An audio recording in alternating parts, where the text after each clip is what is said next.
Ito kailangan natin ngayon. Kailangan pasingawin natin ng husto yung pakpak na gusto natin tanggalin. At sisiguraduhin natin na pagdating ng 10 to 15 days, pwede nang tanggalin manually yung pakpak na gusto nating patubuhin agad. Ayan na nga mga tropa. 3 days mula nung nag-feathering tayo. Ayan na sila. Medyo bagsak ang pakpak nila kung mapapansin mo. Kasi parang asiwa sila dun sa ginawa natin. Ngayon, 3 days bago pagkatapos natin silang i-feathering, may gagawin tayo para sigurado tayo na makakasingaw yung pakpak na ito natin tanggalin sa kanila. Pakita natin. Pisa natin.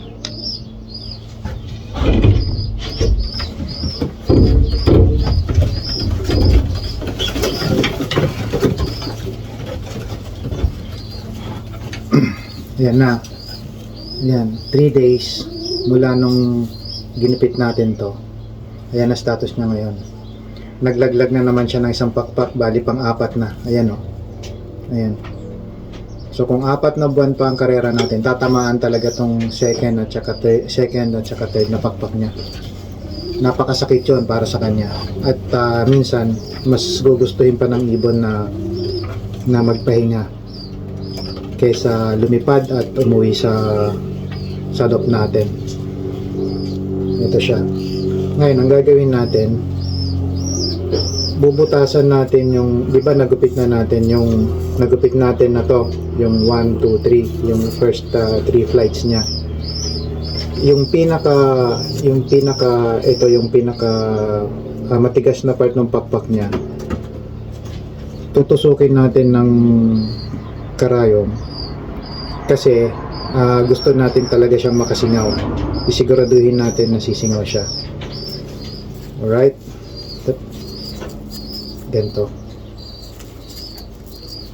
Medyo mahirap to kasi kailangan sa puno, pero unahin na natin dito sa taas. Pasisingawin natin.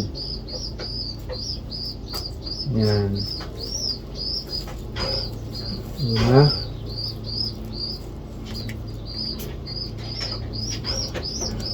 Pangalawa.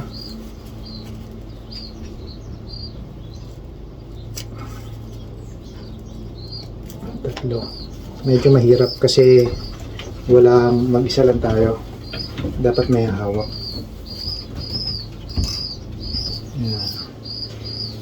Sunod natin yung ibang ibon. Yan. Tapos yung kabila. Oops.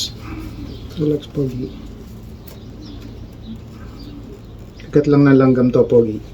Ay, huwag malikot. Yan. Dito masakit. Kagat lang ng langgam.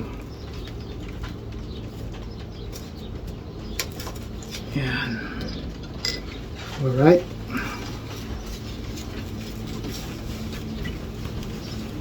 Yan siya.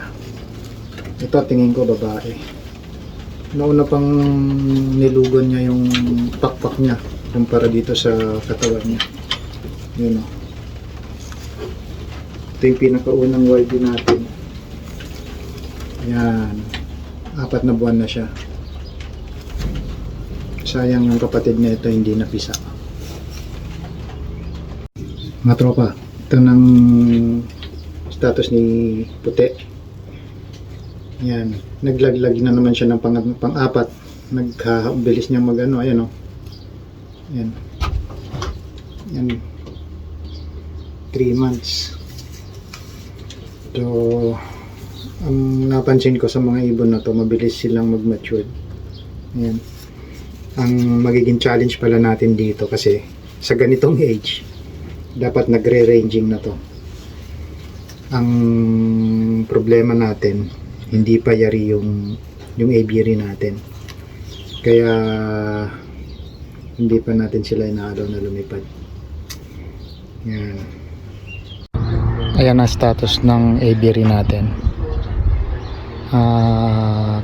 ngayong umaga, pininturahan natin yan ng kulay itim. Actually hindi pintura ang tawag nila, ang tawag nila dito ay wood stain. Ayan yung usually na pinipintura nila sa mga kahoy na nauulanan, naarawan, naka-expose sa all weathers. Yan. Medyo malaking malaki pa ang trabaho niyan. Kaya hindi pa natin maikabit sa taas. Mga tropa, tapanggap tayo ha.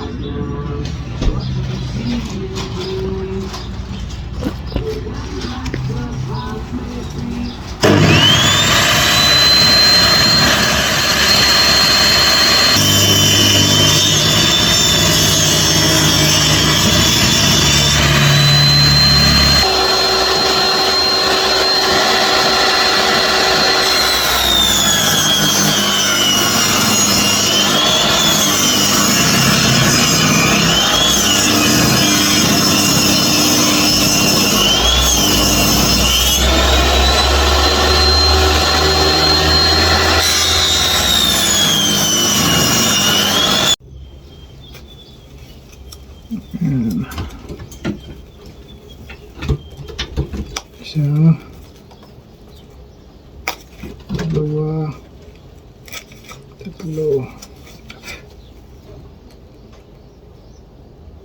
Pasisingawin natin. Lalo itong mga puti. Napakabilis masira ng pakpak nila sa karera. Bago pa matapos ang karera, halos nisnis na ang pakpak nila. Kaya medyo bilib ako dun sa mga nagre-race sa Pilipinas na nakakapagpadulo, lalo't nagcha-champion pag ganitong kulay ang gamit. Medyo medyo tricky kasi yung pakpak nila hindi ganun katibay.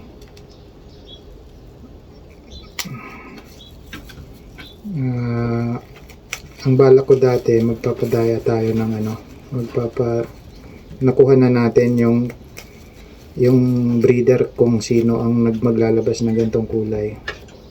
So abangan natin, maraming sa mga susunod na breeding, siguraduhin natin na marami tayong ganitong kulay, nakakatuwa. Yan. Ito yung kapatid niya, nestmate nung puti natin. Ito hindi pa naglalaglag ng pang-apat, pero yung kapatid niya naglaglag na. Yan. So trinay natin yung line nila kung hanggang saan naabot, para sa susunod kung kailangan natin mag-infuse tayo. Maigi sana kung dumulo to mga to, kasi pag ito napadulo natin, kahit hindi sila manalo basta dumulo, okay na ako ron. Ito yung pararamihin natin, ibibitawan natin yung ibang linyada. Ito ang kasi mas nakakatuwang tingnan pag ang look mo puro puti. Yan. Ang mga magulang nito nasa akin pa.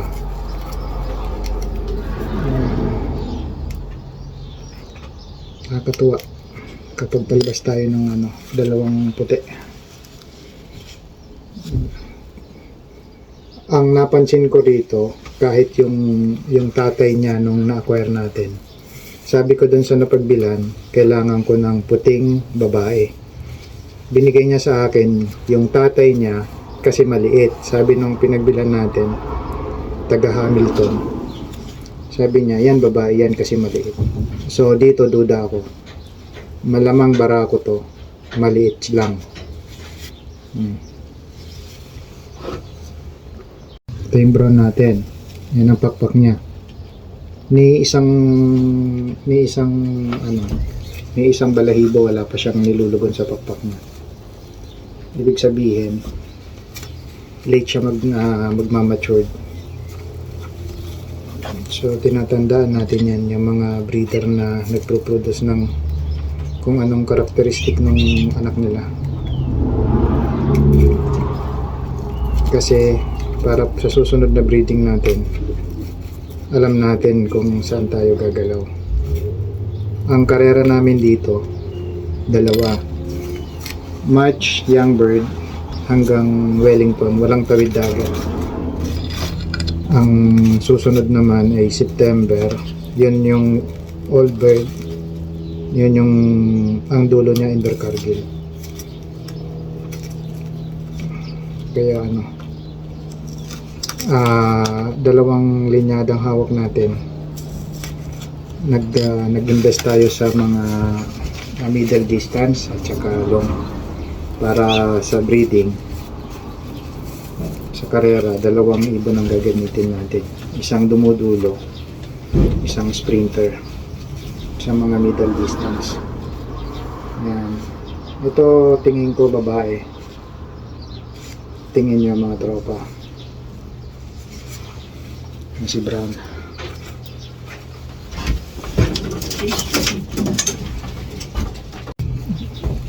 Ito yung kapatid ng Brown.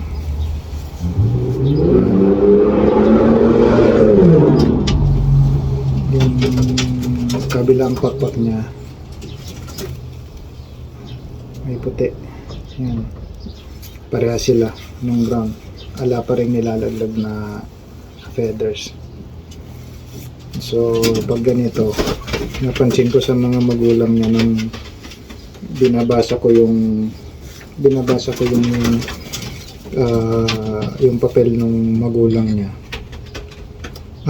Pandulo, hindi sila mabilis. Pero uwi ng uwi. Mga late sila nagmamasid. So, ito hindi natin to asahan na gagalaw sa young bird kasi ang ugali niya uwi lang siya ng uwi, medyo mabagal pero uwi lang siya ng uwi. Swerte na pag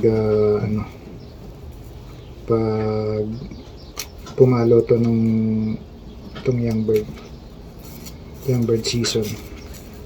Ang karerang pinaghahandaan natin para dito sa ibon na to, ngayon yung race sa December 2025. Yun yung tawid dagat. Sa young bird hindi ito papalo. Yan. So hanggang dyan na lang mga tropa. Fish.